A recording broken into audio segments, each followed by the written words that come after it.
अस्सलाम वालेकुम तान सुबह एसटीवी न्यूज़ सां वाली मोहम्मद जाड़ो नज़र विझो था चोर चमाली खां कुर्बान रंदचे न रिपोर्ट ते नाज़रीन खाटो मोरी लिंक रोड में नाक़िस मटेरियल इस्तेमाल थियण खिलाफ़ ॻोठाण जो एहतजाज। चोर चमाली शाहबंदर रोड घारो मोरी वटां निकरंदड़ लिंक रोड खाटो मोरी जे हलंदड़ कम में नाक़िस मटेरियल इस्तेमाल थियण खिलाफ़ ॻोठाण इसाक सुमरो, मोहम्मद जुमन कंडरा, जाफ़र शाह भाडाई, रहीम बख्शी चमाली, गनी कंडरा, अल्लाह बचायो, पातनी हबीबुल्ला शाह, मंठार कंडरा, हैदर ख़ासकली ॿियनि सख़्त एहतजाज कयो। उन चवणो हो त खाटो मोरी लिंक रोड जे ठेकेदारनि पारां नाक़िस मटेरियल इस्तेमाल कयो पियो वञे। रोड में डामर जी जॻह ते कारो ऑयल हयो पियो वञे, जंहिंजे करे हलंदड़ कम दौरान रोड उखड़ी रहियो आहे। नाक़िस मटेरियल सबबि रोड ॿीहर टुटी वेंदो।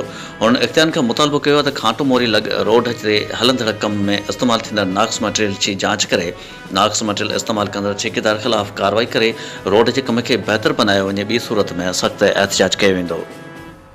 असांजो रोड ठहियो आहे उहो तमामु सुठो ठहियो आहे, पर हुननि ते डामर त आहे ई कोन, बाक़ी हू कीअं झलींदो।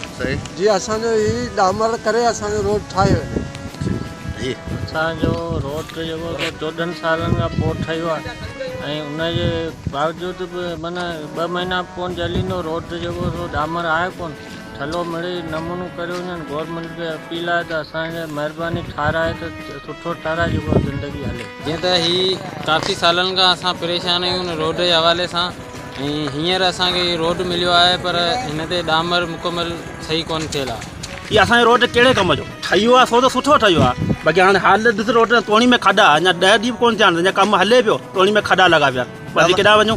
ठेकेदार डामर विझे ई कोन, रुगो रोड़ी विझी रेती बजरी विझी भॼी विया।